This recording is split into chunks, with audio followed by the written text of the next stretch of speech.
দেশবাসীকে আশ্বস্ত করে বলতে চাই, আওয়ামী লীগের প্রত্যাবর্তন আর ভারতীয় আধিপত্যবাদের নতুন অভিষেকের চেষ্টা করলে বাংলাদেশ বুক চিতিয়ে প্রতিরোধ করবে। প্রয়োজন হলে আবারও দেবে এক নদী রক্ত। তবুও সেই আওয়ামী শাসনে ভারতের দাসত্বের জীবনে কখনো ফিরে যাব না। হয় মুক্ত স্বাধীন মাতৃভূমি অথবা মৃত্যু, এর মাঝামাঝি আর কিছু নাই। আসসালামু আলাইকুম রহমতুল্লাহি অবরাকাতুহু। প্রিয় ভাই বোনেরা, কেমন আছেন সবাই? আশা করি অনেক অনেক ভালো আছেন। আজকে আবারও চলে আসলাম পিনাকি ভট্টাচার্য দাদার আরেকটা নতুন ভিডিও নিয়ে। আপনারা জানেন যে বর্তমান অবস্থায় ভারতের যেসব সংবাদ মাধ্যমগুলো আছে সেগুলো বিভিন্ন প্রোপাগান্ডা ছড়িয়ে যাচ্ছে বাংলাদেশের বিরুদ্ধে। এরই ফলশ্রুতিতে আজকে পিনাকি ভট্টাচার্য কি বলেছে তার কথাগুলো সবাইকে মনোযোগ সহকারে শোনা এবং দেখার আহ্বান করছি। আজকের এই ভিডিওটা দেখলেই আপনি বুঝতে পারবেন যে বাংলাদেশ নিয়ে কত ষড়যন্ত্র চলছে এবং বর্তমানে আমাদের এখন কি করা উচিত। তাহলে আর কথা বাড়াবো না, যারা নতুন আছেন দয়া করে চ্যানেলটি সাবস্ক্রাইব করে ভিডিওতে একটি লাইক দিয়ে ভিডিওটি শেয়ার করে দিবেন। আজকের ভিডিওর ক্রেডিট হচ্ছে পিনাকি ভট্টাচার্য। তাহলে চলুন তার কথাগুলো মনোযোগ সহকারে শুনি। ফ্যাসিস্ট শেখ হাসিনার 15 বছর দীর্ঘ শাসন আমলে ভারত সরকার তার সাথে বিশেষ সম্পর্ক বজায় রেখে বাংলাদেশের গণতন্ত্রকামী মানুষের প্রতি কি কি অন্যায় আচরণ করেছে তেমন 10টা উল্লেখযোগ্য পয়েন্ট আজ আমি আপনাদের সামনে তুলে ধরব। 1 নাম্বার, হাসিনার আমলে ভারত এবং বাংলাদেশ সম্পর্ক ইতিহাসের সবচেয়ে খারাপ অবস্থায় পতিত হয়েছিল, যেখানে বাংলাদেশের স্বার্থ বলে কোনো কিছুর অস্তিত্ব ছিল না।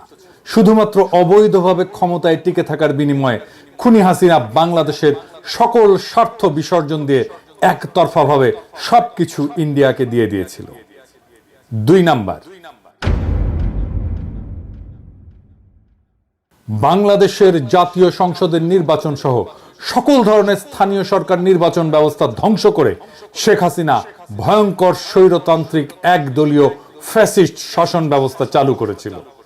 সেই ব্যবস্থাকে ইন্ডিয়া প্রতিবেশী দেশের আভ্যন্তরীণ বিষয় বলে প্রশ্রয় দিয়েছে এবং গণতান্ত্রিক এবং মুক্ত বিশ্বকে এমন অপরাধমূলক আচরণের বিরুদ্ধে কথা বলতে এবং প্রশ্ন তুলতে বাধা দিয়েছে। 3 নাম্বার পয়েন্ট, দমন পীড়নের মাধ্যমে ছলে বলে কৌশলে বিরোধী দলের অংশগ্রহণের সুযোগ নিঃশেষ এবং নিশ্চিহ্ন করা হয়েছিল। জনপ্রশাসন, পুলিশ, সেনাবাহিনী, বিচার ব্যবস্থাকে যথেচ্ছ ব্যবহার করে ভোট কারচুপি এবং জালিয়াতির মাধ্যমে বারে বারে নিজেদেরকে বিজয়ী ঘোষণা করেছিল ফ্যাসিস্ট আওয়ামী লীগ। আর শেখ হাসিনার সেই অবৈধ সরকারকে কে প্রথম স্বীকৃতি প্রদান করবে বা বৈধতা দেবে তা নিয়ে তীব্র প্রতিযোগিতায় লিপ্ত হতো ইন্ডিয়া এবং চীন। এক্ষেত্রে কর্তৃত্ববাদী চীনের সাথে তথাকথিত বৃহত্তর গণতন্ত্রের দেশ ইন্ডিয়ার আচরণের বিন্দুমাত্র পার্থক্য ছিল না। সরাসরি বাংলাদেশের আভ্যন্তরীণ রাজনীতিতে, ভোটের রাজনীতিতে হস্তক্ষেপ করেছে ইন্ডিয়া। অসংখ্য উদাহরণ আছে। 4 নাম্বার পয়েন্ট, বাংলাদেশের সংখ্যাগরিষ্ঠ মানুষের উপরে খুনি হাসিনার শাসনামলে ব্যাপক মানবাধিকার লঙ্ঘনের পক্ষে রাজনৈতিক সমর্থন জুগিয়েছে। বিশ্ব পরিমণ্ডলে অপরাধীর পক্ষে দাঁড়িয়েছে ভারত রাষ্ট্র। এর বিরুদ্ধে প্রতিবাদ করেছে, বিশ্ববিবেক জাগ্রত করার চেষ্টা করেছে আন্তর্জাতিক মানবাধিকার সংস্থাগুলো, যেমন Asian human rights commission, amnesty international, human rights watch, FIDH আর RFK হিউম্যান রাইটস ফাউন্ডেশন। বিরোধী দলগুলো এবং রাজনৈতিক ভিন্ন মতাবলম্বীদের দমন করতে এমন হাজার হাজার নেতাকর্মীদের বিরুদ্ধে মিথ্যা মামলা মোকদ্দমা দিয়ে তাদেরকে নিষ্ক্রিয় করা হতো। শুধু তাই না, গ্রেপ্তারকৃত বিরোধী নেতাকর্মীরা হেফাজতে নির্যাতনের শিকার হতেন। অনেকে কারাগারে চিকিৎসার অভাবে এবং নির্যাতনে মারা গেছেন। বিরোধী দলীয় সমাবেশ এবং আন্দোলনের উপরে সরকার সমর্থিত বাহিনী নিয়মিতভাবেই সংঘবদ্ধ হামলা করেছে এবং সকল ক্ষেত্রে এইসব অপরাধীরা বিচার থেকে রেহাই পেয়েছে। আইন শৃঙ্খলা বাহিনী, বিশেষ করে র্যাব এবং পুলিশ অজস্র বিচার বহির্ভূত হত্যাকাণ্ড ঘটিয়েছে। ক্রসফায়ার বা বন্দুকযুদ্ধ নামের ঘটনাগুলোতে বহু বিরোধী দলের নেতা কর্মী প্রাণ হারিয়েছে।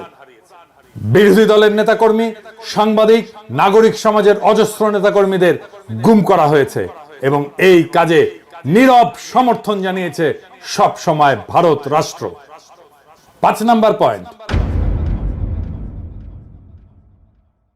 সাংবাদিক এবং মানবাধিকার কর্মীদের উপরে ডিজিটাল সিকিউরিটি অ্যাক্ট ব্যবহার করে হয়রানি এবং গ্রেপ্তারের ঘটনা অহরহই ঘটেছে। মুক্ত সাংবাদিকতা এবং মত প্রকাশের স্বাধীনতাকে কঠোরভাবে দমন করা হয়েছে। সরকারের বিরুদ্ধে সমালোচনা করা ব্যক্তিদেরকে গ্রেপ্তার করা, আটককৃতদের নির্যাতনের শিকার হবার ঘটনা ছিল নিত্য নৈমিত্তিক বিষয় এবং অসংখ্য মানুষকে দেশ ছাড়া করা হয়েছে। মানবাধিকার রক্ষা করতে চাওয়া ব্যক্তি এবং সংস্থাগুলোকে নিয়মিত হুমকি, নজরদারি এবং প্রশাসনিক হয়রানির মুখোমুখি হতে হয়েছে। মানবাধিকার সংস্থা অধিকারকে বন্ধ করে দেওয়া হয়েছে। শুধু রাজনৈতিক সমর্থনই না, খুনি হাসিনা সরকারের এমন সকল ধরনের অপরাধমূলক কর্মকাণ্ডে সার্বিক সহায়তা করে গোয়েন্দা তথ্য জুগিয়ে এবং নির্যাতনের নানান কৌশল শিখিয়ে প্রশিক্ষণ দিয়েছে ভারতীয় কর্তৃপক্ষ। এখনো বাংলাদেশের বাহিনীগুলোর মধ্যে ভারতীয় অফিসারেরা প্রশিক্ষক হিসেবে আছে বলে অসমর্থিত সূত্রে জানা যাচ্ছে। অন্তত 2 জনের পার্টিকুলার আমি পেয়েছি, ভেরিফাই করছি। বাংলাদেশের রাজনৈতিক কর্মী, রাজনৈতিক নেতা, এমনকি বাংলাদেশের আদালতের সাক্ষ্যকে আদালতের সামনে থেকে ছিনতাই করে গুম করে নিয়ে তাদেরকে ভারতে পাচার করা হয়েছে। বিএনপি নেতা সালাউদ্দিন সাহেবকে বাসা থেকে গ্রেফতারের পরে তাকে ভারতের সিমলায় পাওয়া যায়। মৌলানা সাইদির মামলায় আদালতের সামনে থেকে সাক্ষীকে ছিনতাই করে তাকে ভারতের জেলে ঢোকানো হয়। 6 নাম্বার পয়েন্ট,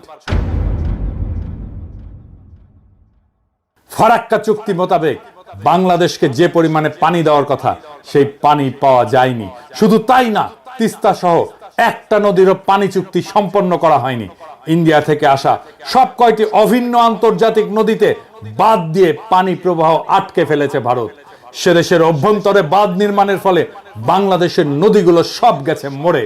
নদী আমাদের প্রাণ, আমাদের প্রধান যোগাযোগের মাধ্যম, জীবিকা আর প্রোটিনের উৎস, সেইটা পুরোপুরি ধ্বংস করে দিয়েছে ভারত, যা বাংলাদেশের জনগণের মধ্যে তীব্র অসন্তোষ তৈরি করেছে। 7 নাম্বার পয়েন্ট, নানা ধরনের ছলচাতুরি করে ট্যারিফ বসিয়ে ভারতের বাজারে বাংলাদেশি পণ্য ঢুকতে বাধা সৃষ্টি করেছে, আর উল্টো দিকে বাংলাদেশের বাজার ভারতীয় পণ্য দিয়ে সয়লাভ করে দিয়েছে। ফলে 2 দেশের বাণিজ্যে ভারসাম্যহীনতা দীর্ঘদিন ধরে বিদ্যমান, যা বাংলাদেশে অর্থনৈতিক অসন্তোষ সৃষ্টি করেছে। 8 নাম্বার পয়েন্ট, বিএসএফ কর্তৃক বাংলাদেশ সীমান্তে নিয়মিতভাবে এদেশের নাগরিকদের হত্যা করা ভারতীয়দের কাছে একটা কৃতিত্বের ঘটনায় পরিণত হয়েছে। খুনি হাসিনা নিজে, তার স্বরাষ্ট্র সহ অন্যান্য মন্ত্রীরা, এমনকি ডিজি সহ বিজেপির শীর্ষ কর্মকর্তারা এই জন্য নিহত এবং আহতদের দায়ী করতেন। নির্লজ্জ এই সমস্ত দালালদের কে বুঝাবে যে অবৈধভাবে সীমান্ত পাড়ি দেওয়ার অপরাধে একজন মানুষকে বিনা বিচারে মৃত্যুদণ্ডে দণ্ডিত করা যায় না। ইন্ডিয়ার এমন সকল ভয়াবহ অমানবিক আচরণ তাদের প্রতি বাংলাদেশের মানুষের ঘৃণা আকাশস্পর্শী করেছে এবং প্রতিরোধের স্পৃহা গড়ে উঠেছে। তাদের আসাম রাজ্যের এনআরসি কার্যক্রম শেষে ভারত সরকার খুবই অন্যায্য এবং অন্যায়ভাবে সেখানে বাংলাদেশ থেকে অভিবাসী যাওয়ার অভিযোগ তুলে দোষারোপ এবং চাপ সৃষ্টি করেছে। শুধু তাই না, বিজেপির প্রধান নেতা অমিত শাহ বাংলাদেশিদেরকে উই পোকার সাথে তুলনা করেছে এবং বাংলাদেশিদেরকে উল্টো করে ঝুলিয়ে রাখার কথা বলেছে। 9 নাম্বার পয়েন্ট, শুরু থেকেই ইন্ডিয়া রোহিঙ্গা গণহত্যাকারীদের পক্ষ অবলম্বন করেছে। একজন রোহিঙ্গা শরণার্থীকে তারা ভারতীয় সীমানায় ঢুকতে বা আশ্রয় নিতে দেয়নি এবং রোহিঙ্গাদের খালি করে দেওয়ার পরে ওই জায়গায় গিয়ে ভারত তার সমস্ত ব্যবসাপাতি নিয়ে বসিয়েছে। ব্যবসা বাণিজ্য চলছে তুমুল ভাবে। রোহিঙ্গা সমস্যায় ভারত সবসময় মায়ানমারের পক্ষে এবং বাংলাদেশ বিরোধী বৈরী ভূমিকায় অবতীর্ণ হয়েছে। 10 নাম্বার, খুনি হাসিনার অবৈধ সরকারকে ক্ষমতায় বসিয়ে রেখে ইন্ডিয়া তাদের জন্য সুবিধাজনক শর্ত জুড়ে দিয়ে বাংলাদেশের স্বার্থবিরোধী অজস্র চুক্তি স্বাক্ষর করিয়ে রেখেছে। বাংলাদেশের স্বার্থবিরোধী এমন সব চুক্তিতে ভারতের পক্ষে লাভ এবং সুবিধাজনক শর্ত লিপিবদ্ধ করা হয়েছে। ভারতের বাজারে বৈধভাবে বাংলাদেশি কর্মীদের প্রবেশাধিকার নাই বললেই চলে। আর ভারত থেকে লক্ষ লক্ষ পেশাদার বাংলাদেশে এসে চাকরি করে এবং রেমিটেন্স পাঠায় ভারতে। শুধু পানি নির্ভরতাই নয়, বাংলাদেশের খাদ্য, বিদ্যুৎ, জ্বালানি নিরাপত্তা ধ্বংস করে দেওয়া হয়েছে। এর সবকিছুই ইন্ডিয়ার স্বার্থের অধীনে অনুকূলে তাদের পদতলে অর্পণ করেছে ফ্যাসিস্ট শেখ মুজিবের কন্যা খুনি হাসিনা এবং তার দল আওয়ামী লীগ। এই সবকিছু মিলিয়ে ইন্ডিয়ার অন্যায় এবং অন্যায্য আচরণের অজস্র ঘটনা এবং অভিযোগ বিভিন্ন জাতীয় এবং আন্তর্জাতিক সংস্থা এবং বিশেষজ্ঞদের পর্যবেক্ষণে উঠে এসেছে, যে কারণে বাংলাদেশের উন্নয়ন, গণতন্ত্র, মানবাধিকার পরিস্থিতি নিয়ে সর্বমহলে উদ্বেগ সৃষ্টি হয়েছিল। এই পটভূমিতেই সংগঠিত হয় জুলাই বিপ্লব। জুলাই বিপ্লবের লক্ষ্য ছিল হাসিনার উৎখাত শুধু নয়, বাংলাদেশে ভারতীয় আধিপত্যবাদের অবসান এবং রাষ্ট্রকে নতুনভাবে পুনর্গঠন করা। রক্তাক্ত জুলাই গণ অভ্যুত্থানের পর বাংলাদেশের মানুষ শুধু শেখ হাসিনার ফ্যাসিবাদী শাসনের কবল থেকে মুক্তিই পায়নি, একই সঙ্গে স্বাধীনতার স্বাদ গ্রহণ করেছে। তার কারণ জগদ্দল পাথরের মতো চেপে বসা একটা ফ্যাসিবাদী দানবীয় সরকার বাংলাদেশের মানুষের জীবন বিপন্ন করে ক্ষমতা কুক্ষিগত করে টিকে থাকতে পারছিল। তার প্রধান কারণ হাসিনাকে ইন্ডিয়ার সর্বাত্মক সমর্থন এবং সহযোগিতা। এই সত্য যারা অস্বীকার করে তারা বাংলাদেশের শত্রু। বাংলাদেশের স্বার্থ, স্বাধীনতা এবং মর্যাদাকে গুড়িয়ে দিয়ে শেখ হাসিনা কার্যত আমাদেরকে ইন্ডিয়ার উপনিবেশ বানিয়ে রেখেছিল। বাংলাদেশের প্রত্যেকটি মানুষের কাছে এই সত্য এতই স্পষ্ট ছিল যে শেখ হাসিনার পলায়নের পর বাংলাদেশের মানুষের সামনে ইন্ডিয়া প্রশ্নে একটা অভূতপূর্ব জাতীয় ঐক্যমতের আবির্ভাব ঘটেছে। সফল গণ অভ্যুত্থান সম্পন্ন হওয়ার পরপরই আগস্ট মাসের শেষ ভাগে উজানে পানি ছেড়ে দিয়ে বাংলাদেশের একটি অংশ প্লাবিত করে বিপ্লব পরবর্তী মুহূর্তে একটা বিপর্যস্ত অবস্থার মধ্যে ঠেলে দিয়েছিল ইন্ডিয়া। সেই ঘটনায় আমাদের জাতীয় ঐক্যমত আরো শক্তিশালী এবং আরো দৃঢ় হয়েছে। আমরা ইস্পাত দৃঢ় গণপ্রতিরক্ষার অভিষেক ঘটতে দেখেছি। সেই কঠিন সময় 15 বছরের যাবতীয় জুলুম, নির্যাতন এবং নিপীড়নে লিপ্তদের প্রভু সম সহযোগীর প্রতি সৃষ্ট ন্যায়সঙ্গত ক্ষোভের আগ্নেয়গিরি চাপা দিয়ে বাংলাদেশের মানুষ দুর্যোগগ্রস্ত সকল সম্প্রদায়ের নাগরিকদের নিরাপত্তার স্বার্থকে প্রাধান্য দিয়ে সকলে এক কাতারে জড়ো হয়েছিল। ইন্ডিয়ার যাবতীয় প্রোপাগান্ডা এদেশের সংখ্যালঘু হিন্দু সম্প্রদায়কে নিয়ে তাদের জঘন্য মিথ্যাচার, বিদ্বেষমূলক বানোয়াট প্রচারণা, অভাবনীয় সংযম, প্রজ্ঞা এবং দূরদর্শিতা দিয়ে বাংলাদেশিরা মোকাবেলা করেছে। বিপ্লব পরবর্তী বাংলাদেশের এই অভাবনীয় জাতীয় ঐক্য এবং তা থেকে সৃষ্ট শক্তিকে দুর্বল করতে ইন্ডিয়া বিপুল বিক্রমে বাংলাদেশের বিরুদ্ধে মাইনরিটি কার্ড বা সংখ্যালঘু কার্ড খেলতে শুরু করেছে। মিথ্যা প্রচারণায় নিয়োজিত করেছে তাদের মিডিয়াকে, সাথে যোগ দিয়েছে পলাতক খুনি ফ্যাসিবাদী শাসকের সহযোগীরা। হাসিনা সহ পলাতক বাকশালীরা ইন্ডিয়ায় বসে বাংলাদেশের বিরুদ্ধে এই অপপ্রচারের রসদ জুগিয়ে যাচ্ছে। কিভাবে? ইন্ডিয়ার দৃশ্যত তার সমস্ত রাষ্ট্রশক্তিকে এই কাজে নিয়োজিত করেছে। বাংলাদেশে ক্রমাগত অস্থিতিশীলতা তৈরি, একটা বিশৃঙ্খল পরিস্থিতি সৃষ্টি, এখানে সংখ্যালঘু হিন্দুদের নিরাপত্তা এবং হুমকির অতিরঞ্জিত মিথ্যা বয়ান দিয়ে তারা বাংলাদেশকে মনস্তাত্ত্বিকভাবে দুর্বল করার একটা রণকৌশল গ্রহণ করেছে। ইন্ডিয়ার এই কৌশল বাস্তবায়নের সুযোগ করে দিয়েছে বাংলাদেশের মূল ধারার রাজনৈতিক দলগুলো। আমি তাদের নাম উল্লেখ করে আর তিক্ততা বাড়াতে চাই না। গত 15 বছরের ফ্যাসিবাদী শাসনের মাধ্যমে ইন্ডিয়ার উপনিবেশ বানিয়ে বাংলাদেশে রাজত্ব করার যে ব্যবস্থা তারা করেছিল, জুলাই অভ্যুত্থান এবং বিপ্লব পরবর্তীতে তাকে চিরতরে বিদায় জানানোর জন্য বাংলাদেশের রাজনৈতিক দলগুলোর উচিত ছিল সবাই মিলে বাংলাদেশের পররাষ্ট্রনীতি, জাতীয় নিরাপত্তার প্রশ্নে ন্যাশনাল চার্টার বা জাতীয় সনদ তৈরি করে তা ঘোষণা করা। তারা সেই কাজ করতে চূড়ান্তভাবে ব্যর্থ হয়েছে। এই ব্যর্থতা বাংলাদেশের সকল রাজনৈতিক দল এবং রাজনৈতিক নেতাদের। এই কাজ যেটাকে বলে ফ্যাসিলিটেট করা, সেটা করতেও প্রফেসর ইউনূসের সরকার চরমভাবে ব্যর্থ হয়েছে। গণপ্রতিরক্ষার নীতি গ্রহণ করে সম্মিলিতভাবে জাতীয় ঐক্যের এক নতুন অবস্থান সৃষ্টি করা উচিত ছিল বিপ্লবের পরেই।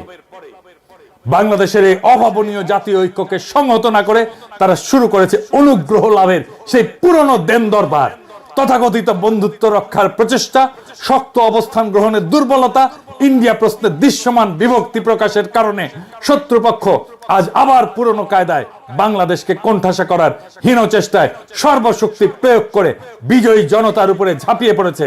কিন্তু ভারত কেন এই সুযোগটা পেল? ইন্ডিয়া একটা মিথ্যা প্রচারণার পাশাপাশি যুদ্ধংদেহী মনোভাব প্রদর্শনের জন্য তার সমস্ত রাজনৈতিক দল, কংগ্রেস, তৃণমূল সহ এমনকি তাদের কমিউনিস্ট পার্টিগুলো সহ সকল প্রতিষ্ঠানকে একত্রিত করতে পারলেও বাংলাদেশের সকল ফ্যাসি বিরোধী রাজনৈতিক দল শক্তি একটা জায়গায় পৌঁছাতে পারেনি। এই দুর্বলতাই প্রিয় মাতৃভূমিকে আবার ইন্ডিয়ার মতো হিংস্র নেকড়ের হুমকির মুখে ঠেলে দিয়েছে। এই ব্যর্থতা বাংলাদেশের সকল রাজনৈতিক দলের। আর উল্টো তারাই আমাদেরকে দোষারোপ করে ঐক্য বিনষ্টে। কি তামাশা! ইন্ডিয়া প্রশ্নের লুকোচুরি, দ্বিধা ও পুরনো নতজানু নীতি যতদিন বজায় থাকবে ততদিন ইন্ডিয়ার সেই আগ্রাসী আচরণ মোকাবেলা করা যাবে না। আর এই সুযোগ নিয়ে বাংলাদেশের উপরে শত্রুতার আধিপত্য বজায় রাখতে চাইবে ইন্ডিয়া তার বৈশ্বিক প্রভাব খাটিয়ে মনস্তাত্ত্বিক যুদ্ধ পরিচালনার জন্য মিথ্যা প্রপাগান্ডা এবং সংখ্যালঘু সম্প্রদায়কে অব্যাহতভাবে ব্যবহার করে যাবে। বাংলাদেশকে তার কলোনির মতো করে ফিরে পেতে চাইবে আবারও। হাসিনাকে ক্ষমতায় রেখে বাংলাদেশ থেকে যে অসম, অন্যায্য এবং একপাক্ষিক সুবিধাগুলো ইন্ডিয়া কুক্ষিগত করেছিল তার সবকিছু বজায় রাখার পন্থা হিসেবে একটা বৈরী পরিবেশ এবং যুদ্ধনীতি বজায় রাখবে ইন্ডিয়া, এইটা লিখে রাখতে পারেন। যারা ভারতের অনুগ্রহ লাভের ইঁদুর দৌড়ে লিপ্ত হলো তারাই বাংলাদেশের সবচেয়ে র্যাডিক্যাল অ্যান্টি ইন্ডিয়ান ফোর্সকে কোণঠাসা করার মিশনে নেমেছে। আপনারা দেখেছেন কিভাবে তারা ভারত প্রশ্নে নতজানু নীতি নিয়েছিল। আমি সেই সব স্মরণ করিয়ে দিয়ে আর তিক্ততা বাড়াতে চাই না।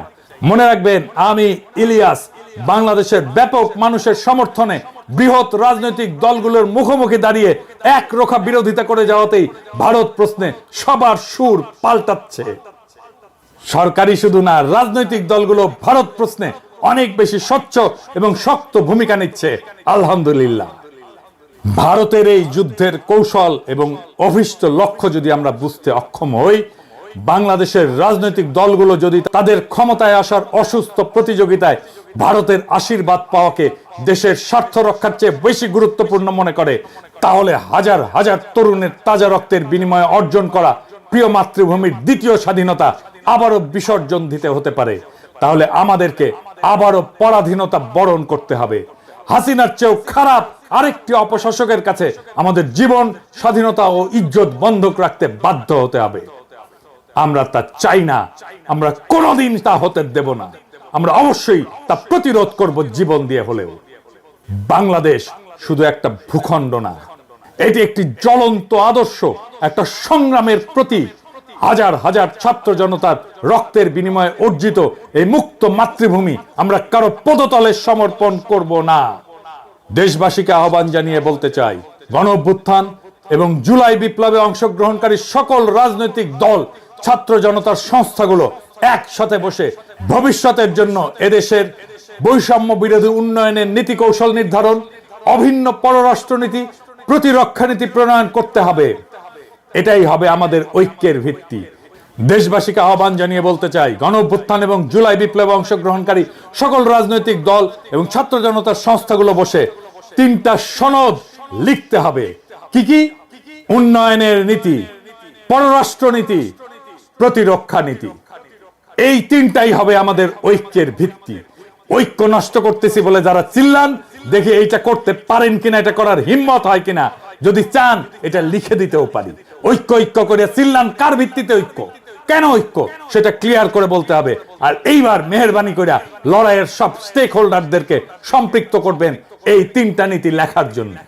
এই 3টা নীতি বা 3টা সনদ লেখার জন্য জাতীয় ঐক্য তখনই সম্ভব হবে যখন একটা লিখিত বা অলিখিত চুক্তি বা সনদ বা চার্টার থাকে। নবী করিম পিস বি আপন হিম একটা চার্টার করছিলেন, মদিনা সনদ। এইরকম একটা সনদ বানান। এবারের সংগ্রাম শুধু গণতন্ত্রের জন্য। বাংলাদেশ মুক্ত হয়েছে শুধুমাত্র ভোটের জন্য না, বাংলাদেশ মুক্ত হয়েছে একটা নতুন রাষ্ট্রের জন্য। এটা আমাদের জাতীয় মর্যাদা, স্বাধীনতা এবং ভবিষ্যৎ প্রজন্মের জন্য। এই লড়াইয়ে আমরা জয়ী হবই। দেশবাসীকে আশ্বস্ত করে বলতে চাই, আওয়ামী লীগের প্রত্যাবর্তন আর ভারতীয় আধিপত্যবাদের নতুন অভিষেকের চেষ্টা করলে বাংলাদেশ বুক চিতিয়ে প্রতিরোধ করবে। প্রয়োজন হলে আবারও দেবে এক নদী রক্ত। তবুও সেই আওয়ামী শাসনে, ভারতের দাসত্বের জীবনে কখনো ফিরে যাব না। হয় মুক্ত স্বাধীন মাতৃভূমি অথবা মৃত্যু, এর মাঝামাঝি আর কিছু নাই। ইনকিলাব জিন্দাবাদ। প্রিয় ভাই ও বোনেরা, এতক্ষণ ধরে পিনাকি ভট্টাচার্য দাদার কথাগুলো শুনে আপনাদের কি মনে হলো? সে কি কথাগুলো সম্পূর্ণ সঠিক বলেছে, নাকি তার কথায় ভুল আছে? যদি সে কথাগুলো সঠিক বলে থাকে, তাহলে আপনি আপনার মতামত কমেন্ট বক্সে জানাতে কিন্তু ভুলবেন না। আমার তো মনে হয় তিনি একটিও ভুল কথা বলেননি। নতুন হলে চ্যানেলটি সাবস্ক্রাইব করতে ভুলবেন না, আর ভিডিওতে একটা লাইক দিয়ে ভিডিওটি শেয়ার করে দিবেন, যেন সমস্ত মানুষের চোখে পড়ে ভিডিওটি।